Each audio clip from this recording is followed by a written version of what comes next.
Bombing of Darwin on 19th of February 1942 was both the first and largest single attack ever mounted by a foreign power on Australia. On this day, 242 Japanese aircrafts attacked ships in Darwin's harbour, town and airfields. The town was only lightly defended, and the Japanese inflicted heavy losses at little cost to them. Over 243 people died and over 7 ships sunk. However, it was all covered up by the Australian government, who only claimed 2 deaths. The raids were the first and largest of almost 100 air raids against Australia during 1942 to 1943. After over 683 bombs were dropped on Darwin, Japan were victorious, with over half of Darwin's civilization fleeing south. Gave their all. In late May and early June 1942, during World War II, submarines belonging to the Imperial Japanese Navy made a series of attacks on the cities of Sydney and Newcastle in New South Wales, Australia. On the night of the 31st of May, 3 midget submarines, each with 2-member crews, entered Sydney Harbour, avoided the partially constructed anti-submarine boom net, and attempted to sink Allied warships.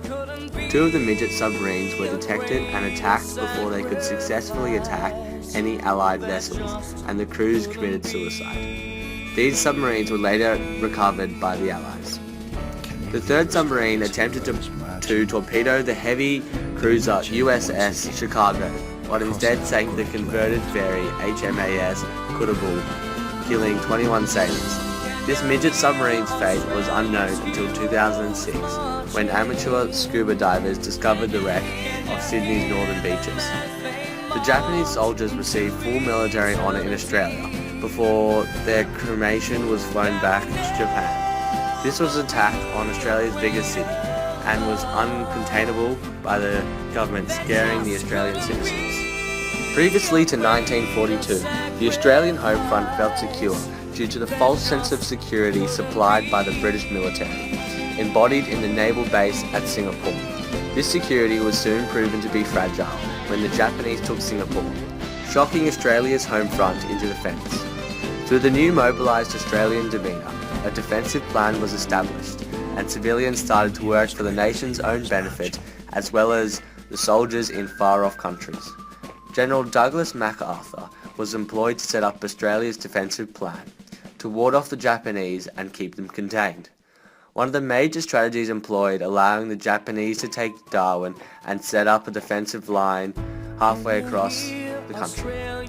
This would allow the country to attack whilst the limited resources of Darwin started to run out, for example, water. Civilians started to work in factories during World War II, and many of these factories had started to produce new items never constructed by Australians. They were usually imported from European countries. These developments were created with a new sense of urgency, with Japan breathing down Australia's neck.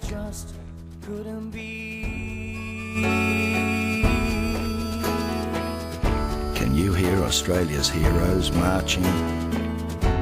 The ones who fought and gave their all?